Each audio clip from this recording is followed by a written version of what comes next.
में पहुंचेगा। मेरी गारंटी है कि आप 70 में 70 नंबर पूरा करके आओगे। मैं एक आप लोगों को पेपर बताने वाला हूँ चित्रकला का 2024 का। मेरे प्यारे बच्चों, कोड आप लोगों का 830 EU कोड है।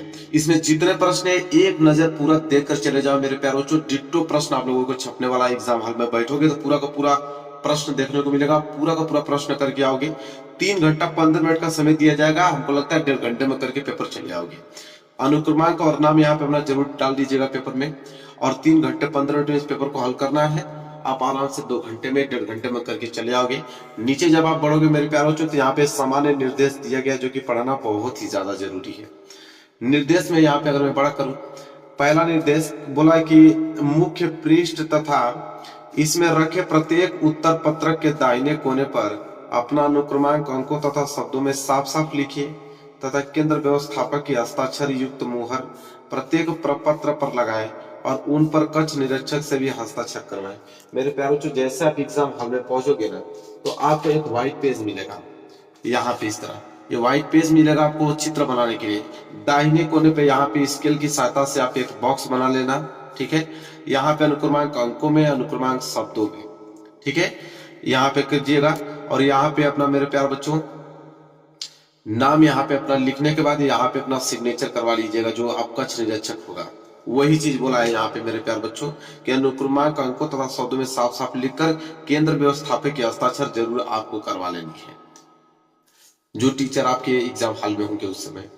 दूसरा क्या है कि प्रपत्र क, ख और ग 3 खंडों में विभक्त है। तीनों खंडों को हल करना अनिवार्य। मतलब यह पेपर 3 खंडों में बना है। एक तो क, ख, ग 3 खंडों में बना है। अब तीनों खंडों को करना जरूरी है। आगे बढ़ो, जिसमें बोला है कि खंड क में आलेखन कला तथा प्रावृत्ति कला के प्रत्येक के 20 बहुविकल्पीय प्रश्न है, जिसमें किसी एक के 20 बहुविकल्पीय प्रश्नों के उत्तर OMR उत्तर पत्रक पर देने हैं। कहने का मतलब है कि खंड जो क है उसमें आलेखन कला और प्रावृत्ति कला दोनों के 20-20 बहुविकल्पीय प्रश्न दिया हुआ है। अब आपका मन, आप आलेखन करते हो या प्रावृत्ति कला करते हो, लेकिन करना दोनों में से एक ही है। मैं दोनों बताऊंगा, जो आपको आसान लगे वो आप करके आइएगा एग्जाम में। आलेखन कला करना होगा तो आलेखन कला कीजिएगा, प्रावृत्ति कला करना होगा तो प्रावृत्ति कला कीजिएगा। समझ में आ गया। चौथा देखिए, OMR उत्तर पत्रक पर अंकित किए जाने के पश्चात उसे काटे नहीं तथा इरेजर व्हाइटनर आदि का प्रयोग न करें। मतलब एक बार जो आपने OMR में भर दिया, उसे काटना नहीं है, न तो इरेजर व्हाइटनर आदि का प्रयोग करके उसे मिटाना है। आगे देखिए, 5वां निर्देश क्या बोला है कि खंड ख के प्राकृतिक दृश्य चित्रण तथा आलेखन तथा प्रवृत्ति कला में से केवल एक का ही चित्रण करना है।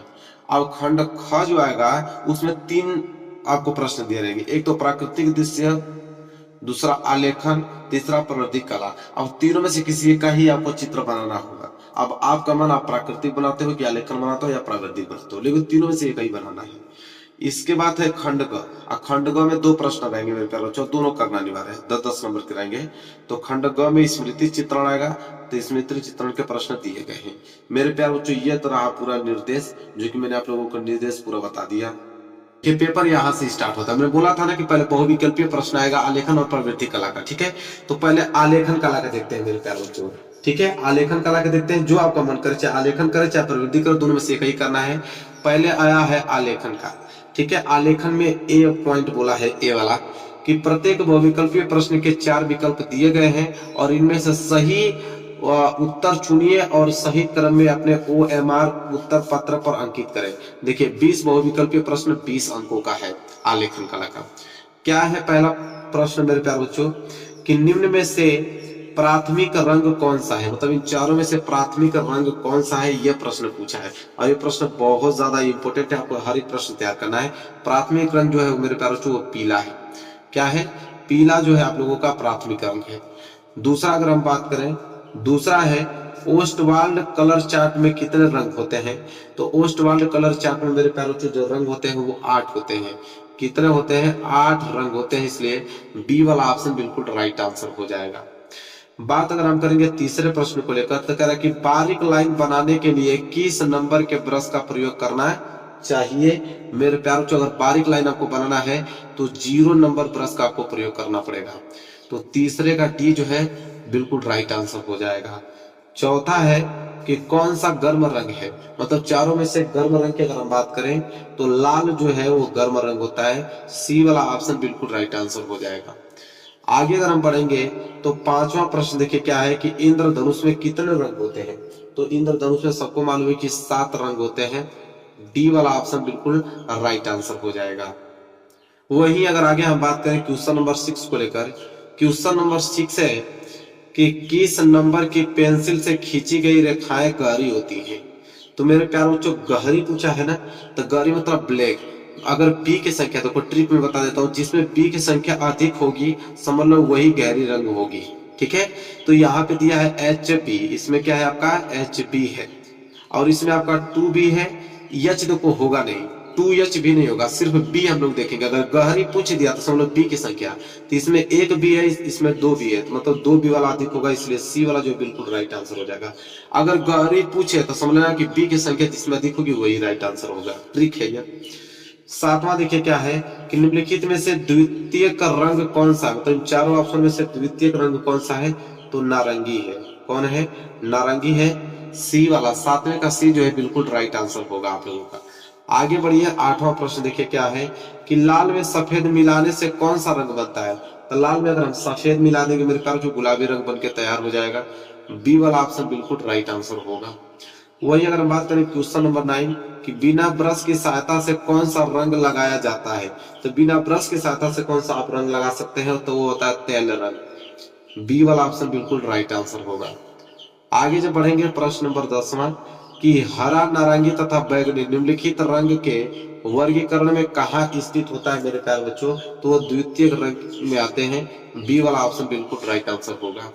वही बात करेंगे 11वां प्रश्न, आकृतियों की पुनरावृत्ति करने के लिए किस पेपर का प्रयोग करना मतलब करते हैं। मतलब आकृतियों की अगर पुनरावृत्ति करना हो तो किस पेपर का प्रयोग करेंगे मेरे प्यारे बच्चों, तो होता है ट्रेसिंग पेपर। क्या होता है, ट्रेसिंग पेपर। 11 का सी जो है बिल्कुल राइट आंसर होगा। चलिए आगे देखिए क्वेश्चन नंबर 12 कि क्या सरल रेखाएं लयात्मक होती हैं। तो क्या सरल रेखाएं जो लयात्मक होती है, नहीं।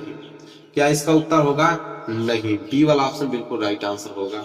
13वां प्रश्न है कि लाल और नीला रंग मिलाने से कौन सा रंग बनता है। मतलब लाल और नीला रंग मिलाएंगे तो कौन सा रंग बनेगा, बैगनी रंग बन के तैयार होगा। डी वाला ऑप्शन बिल्कुल राइट आंसर होगा। आगे बढ़ेंगे तो क्वेश्चन नंबर 14 कि हरा रंग नेत्रों पर कौन सा प्रभाव डालता है। तो हरा रंग नेत्रों पर कौन सा प्रभाव डालता है, ठंडा प्रभाव डालता है। ए वाला ऑप्शन बिल्कुल इसका राइट आंसर हो जाएगा। वही बात करेंगे 15वां प्रश्न कि सूर्य की रोशनियों में कितने रंग पाए जाते हैं। तो सूर्य की रोशनी में कितने रंग पाए जाते हैं, 7 रंग पाए जाते हैं, आपको भी मालूम है। सी वाला ऑप्शन जो है बिल्कुल राइट आंसर होगा। 16वां है कि रंग माध्यम में सबसे अधिक पारदर्शी कौन सा है। तो रंग माध्यम में सबसे अधिक पारदर्शी जिसमें प्रकाश आर पार चल जाए वो होता है ऑयल कलर, तेल वाला कलर होता है। डी वाला ऑप्शन बिल्कुल राइट आंसर होगा। 17वां देखिए काले का विरोधी रंग। तो काले का विरोधी रंग तो सफेद होता है, आपको भी मालूम है। डी वाला ऑप्शन बिल्कुल राइट आंसर हो जाएगा, 17 का डी। देखिए आगे बढ़ते हैं, अगला प्रश्न 18 देखिए, लाल और पीला रंग मिलाने से कौन सा रंग बनता है। लाल और पीला रंग अगर हम मिला दें तो नारंगी रंग बनेगा। सी वाला ऑप्शन बिल्कुल राइट आंसर हो जाएगा। आगे देखिए 19वां प्रश्न कि लाल और हरा रंग मिलाने से कौन सा रंग बनता है मेरे प्यारे बच्चों, पीला रंग बनता है। बी वाला ऑप्शन बिल्कुल राइट आंसर होगा। आगे देखिए 20वां प्रश्न क्या है, तटस्थ रंग कितने होते हैं। तो तटस्थ रंग जो होते हैं मेरे प्यारे बच्चों वो 4 होते हैं। कितने होते हैं, 4 होते हैं। तो 20वें का ए जो है बिल्कुल राइट आंसर होगा। अब आगे देखिए अथवा करके आलेखन, या तो ऊपर वाला आलेखन कर लो जो भी मैंने बताया है, अगर नहीं तो वो नहीं करना चाहते हो तो प्रावृद्धिक कला कर लो। प्रावृद्धिक कला आसान होता है, अगर मैं अपने बारे में बताऊं तो मुझे बहुत आसान लगता है प्रावृद्धिक कला, बहुत सिंपल होता है। देखिए इसमें बी पॉइंट क्या वाला है कि प्रत्येक बहुविकल्पीय प्रश्न के 4 विकल्प हैं, इनमें से सही विकल्प चुनिए और सही क्रम में अपने OMR उत्तर पत्रक पर चिन्हित कर। देखो 20 प्रश्न 20 नंबर का, दोनों में से कोई एक ही करना है, या तो आप आलेखन करिए या प्रावृद्धिक करिए। ये वाला आसान होता है। देखो कैसे, देखिए पहला प्रश्न क्या बोला इसमें कि समबाहु त्रिभुज का प्रत्येक कोण होता है। अब मेरे प्यारों जो समबाहु त्रिभुज जिसकी तीनों भुजाएं क्या होती हैं, बराबर होती हैं। तो तीनों भुजाएं बराबर होता है लेकिन तीनों कोण भी बराबर होता है। कितने कितने अंश का, 60-60 अंश का होता है समबाहु त्रिभुज। तो इसमें हमसे बोला क्या है, समबाहु त्रिभुज का प्रत्येक कोण होता है, एक कोण कितने अंश का होता है, 60 अंश का। बात खत्म। ये वाला ऑप्शन बिल्कुल राइट आंसर हो जाएगा। क्लियर है। चलिए दूसरा देखिए क्या है, संपूर्ण कोण होता है। तो एक संपूर्ण कोण मतलब एक संपूर्ण कोण मतलब कि एक वृत्त बना लिया, तो एक संपूर्ण कोण कितने अंश का होता है, तो 360 डिग्री का होता है। दूसरे का ए जो है बिल्कुल राइट आंसर हो जाएगा। देख रहे हैं ना कितना सिंपल सिंपल ये प्रश्न है। आगे अगर हम बात करें तो तीसरा प्रश्न देखिए क्या है, 1 मीटर में कितने सेंटीमीटर होते हैं। आप बताइए, कोई प्रश्न है 1 मीटर में कितने सेंटीमीटर होते हैं, 100 सेंटीमीटर होते हैं। ए वाला ऑप्शन बिल्कुल राइट आंसर होगा। चौथा प्रश्न देखिए क्या है, वृत्त का आकार कैसा होता है। मेरे प्यारे बच्चों वृत्त का, ये तो त्रिभुज का हुआ, ये तो आपका वर्ग का हुआ, इनमें से कोई नहीं, वृत्त आपका यही तो हुआ ए वाला ऑप्शन। अब बताइए, अब इतना सिंपल देगा, इसको नहीं कर पाओगे तो किसको करोगे। पांचवा देखिए क्या है, कौन सी पेंसिल से बनाई गई रेखा सबसे अधिक काली होती है। अधिक काली का मतलब बी की संख्या अधिक हो, चाहे काली पूछे चाहे गहरी पूछे, बी की संख्या अधिक होनी चाहिए। तो इसमें आप लोगों का 2 भी है, इसमें एच वाला तो कभी जिंदगी में नहीं होगा, ये भी एच नहीं, बात खत्म। ए वाला ऑप्शन बिल्कुल राइट आंसर हो जाएगा। काली पूछा मतलब बी वाला, वो भी बी की संख्या अधिक होनी चाहिए। यहाँ पे 6 देखिए क्या है, समकोण कितने अंश का होता है। तो समकोण त्रिभुज देखे हैं जिसमें पाइथागोरस नियम लगता है, ये वाला समकोण त्रिभुज। तो समकोण त्रिभुज कितने अंश का होता है मतलब प्यारे बच्चों, तो समकोण कितने अंश का होता है, 90 अंश का होता है। ये बात आपको भी मालूम होना चाहिए। ए वाला ऑप्शन बिल्कुल राइट आंसर हो जाएगा। चलिए आगे बढ़ते हैं। अगला प्रश्न 7वां, रेखा किसे कहते हैं। तो रेखा मेरे प्यारे बच्चों किसे कहते हैं, दो बिंदु के बीच की दूरी को रेखा कहते हैं। एक बिंदु यह, एक बिंदु यह, अगर इसको मिला देते एक रेखा बन जाएगा।